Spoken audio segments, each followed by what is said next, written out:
Halo Tribun Sport, kembali lagi bersama saya Nur Fajriani di YouTube channel tribuntimur.com, dan kali ini kita akan membahas preview kualifikasi Euro 2020 antara Albania versus Prancis.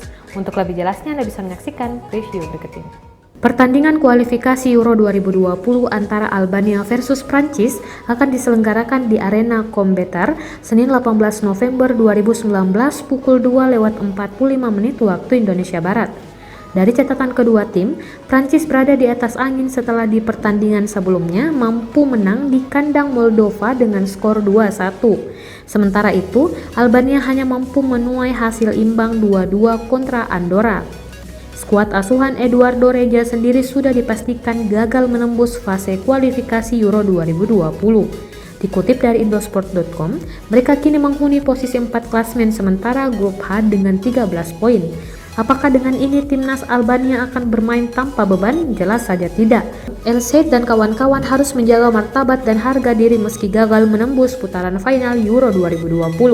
Pada pertemuan terakhir kedua tim September lalu, Albania harus rela digilas 1-4 oleh Prancis. Hal ini pun menjadi pekerjaan rumah besar bagi Eduardo Reja untuk mengutak-atik kembali tim racikannya. Sementara itu, timnas Prancis bernasib jauh lebih baik karena sudah memastikan satu tempat di Euro 2020. Les Bleus yang kini memimpin klasmen sementara jelas ingin membidik hasil maksimal demi memantapkan diri sebagai kampion grup. Kemungkinan besar Didier Deschamps akan menempatkan nama-nama familiar yang tidak jauh berbeda dengan racikan skuad saat menghadapi Moldova Jumat 15 November 2019 kemarin.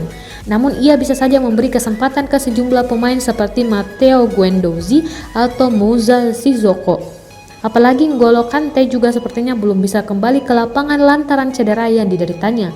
Baik timnas Prancis maupun timnas Albania tidak akan mau mengalah, mengingat mereka punya target masing-masing pada matchday 10 kualifikasi Euro 2020 ini. Nah guys, itu tadi dia preview kualifikasi Euro 2020 antara Albania versus Prancis. Yang manakah jagoan Anda? Jangan lupa untuk menaruh komentar di bawah ini, like juga subscribe YouTube channel tribuntimur.com untuk terus mendapatkan informasi terkait preview bola selanjutnya. Saya Nur Fajriani undur diri dan sampai jumpa.